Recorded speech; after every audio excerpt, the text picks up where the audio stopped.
আসসালামু আলাইকুম। আজকের ভিডিওতে আমি আপনাদের সাথে আলোচনা করব আমি কেন কোয়েল পাখি বিক্রি করে দিলাম এবং প্রোডাকশন কমায় দিলাম। তো শুরুতেই বলি আমার প্রোডাকশন কমানো এবং বিক্রি করার মেইন রিজন হচ্ছে বাজার কমে যাওয়ার কারণে। বাজার এমনভাবেই কমে গেছে যে মনে করেন বাচ্চাও না, ডিমও না, কোনো কিছু বিক্রি করা যায় না। আমি যদি বিক্রি না করতে পারি বলেন তাহলে প্রোডাকশন করে কী করব? প্রোডাকশন করে বাচ্চা যদি প্রোডাকশন করি ঠিক আছে, বাচ্চা বিক্রি না হলে রাইখে দেওয়া যাবে, বড় হবে, বড় হওয়ার পরে ডিম দিবে। এই ডিম যে দিল ওই ডিমগুলো কই বিক্রি করব বলেন? অত ডিম কার কাছে বিক্রি করব? অন্যান্য এলাকায় আছে ফরিদপুরের বাইরে দিয়া, ওইখান দিয়ে 3 টাকা 3 টাকা 20 পয়সা 15 পয়সা করে ডিমের বাজার আছে। বাট আমাদের এই ফরিদপুর এলাকার ভিতরে বিশেষ করে আলফাডাঙ্গা, বোয়ালমারী এই দিকের ভিতরে কিন্তু ডিমের বাজার এতটাই কম যে 2 টাকা 40 পয়সা 45 পয়সা করে হয়ে গেছে। বাট কেউ তাও ডিম নিতে চায় না, কোনো পাইকারি ডিম নেয় না। যাকেই কল দিব সেই বলে যে ভাই ডিম আছে, ডিম নিব না। আর এই অতিরিক্ত গরমের ভিতরে 5 থেকে 6 দিনের ভিতরে ডিম নষ্ট হয়ে যায়, এর বেশি রাখাই যায় না।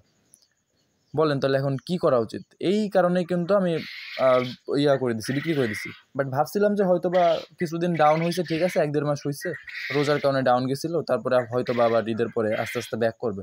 বা দেখি যে না, ঈদের পরে দেখে আরও বেশি ডাউন হইতেছে। ঈদের আগে যাই হোক একটু বিক্রি করা গেছে বা একটু কেউ একটু দামে গেছে, বাট ঈদের পরে যে তাও যায় না। যাই হোক 2 টাকা 50 পয়সা হইতো আমাদের এদিকে। 50 পয়সা যদি বিক্রি করতে পারতাম তাও মনে করেন লাভ আছে, কারণ একটা ডিমের প্রতি খরচ যায় হচ্ছে 1 টাকা 70 পয়সা 80 পয়সা করে।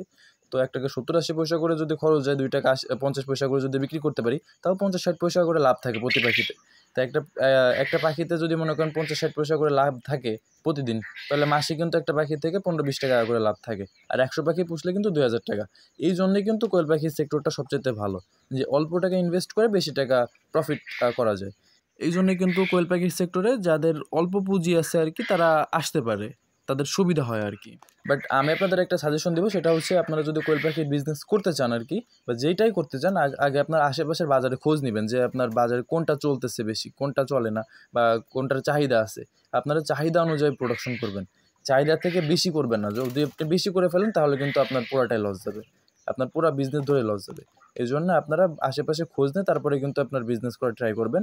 আর এরকম নিয়মিত ভিডিও পেতে অবশ্যই চ্যানেলটি সাবস্ক্রাইব করে বেল আইকনটা অন করে রাখবেন। ধন্যবাদ।